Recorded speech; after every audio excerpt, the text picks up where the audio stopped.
Okay guys, good morning, good afternoon, good evening. I'm Coach Christine Tan. Huwag matakot sa rejection. Kung ikaw ay nag-networking, unang-una, kailangan mong mapag-aralan paano i-handle ang rejection. So huwag kang matatakot sa rejection. Kasi part 2 ng business natin. So ako nag-umpisa ako sa networking. Nag-umpisa ako bilang empleyado. So, pinag-part-time ko ang networking business. So, lahat ng mga katrabaho ko, classmate ko, ka-work ko, ayan, lahat ng ka-churchmate ko, sila yung unang-unang inano ko sa networking business ko. Pero good news, walang maniwala kahit isa.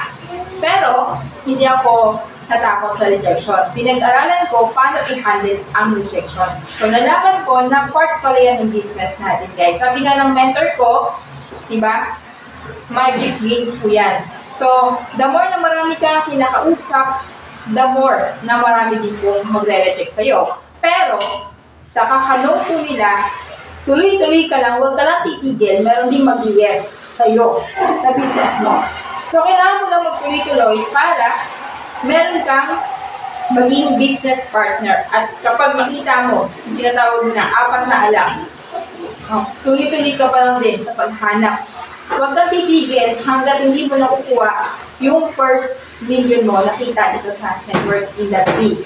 Kaya, kapag may nag-reject sa'yo, huwag kang iiyak kasi hindi naman ikaw yung nireject nila. Ang nireject nila yung opportunity na pwedeng magbago sa buhay nila. So, kaya guys, sa mga nag-uumpisa pa lang, mag-network, part po yan ng business natin. Huwag kang matatakot sa rejection. Meron po kasi 10 kinausap niya, hindi sumali. Pati siya, ayaw na rin. So, huwag kang titigil, huwag kang susuko. Dahil hindi pa tapos ang mission mo. Dito, marami tayong matutulungan at marami tayong mababago ang buhay. So, kapag may nag-reject sa'yo, okay lang yan. Sabi nga ng mentor ko, bilangin mo yung rejection. Kasi pag naka 1 million reject ka na, sobrang yaman mo na yun.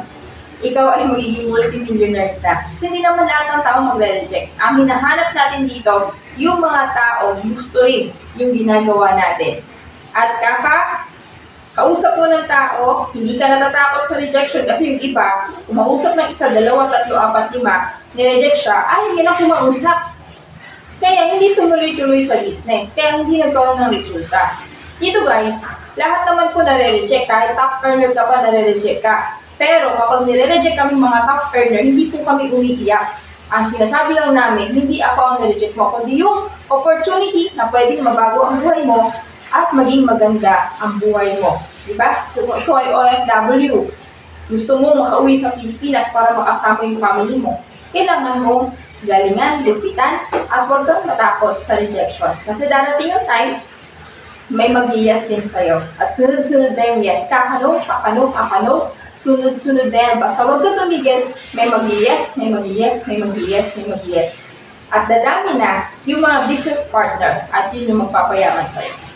Siyempre, yung mga business partner natin, tutulungan din natin silang tumaman. Kasi ganoon naman po sa networking eh. Tulungan mo yung left mo na maging milyonaryo, tulungan mo yung right mo na maging milyonaryo, ikaw na-apply na tumulong sa kanila.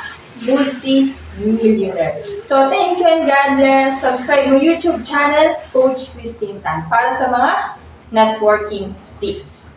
Bye-bye! Share the video and follow for more.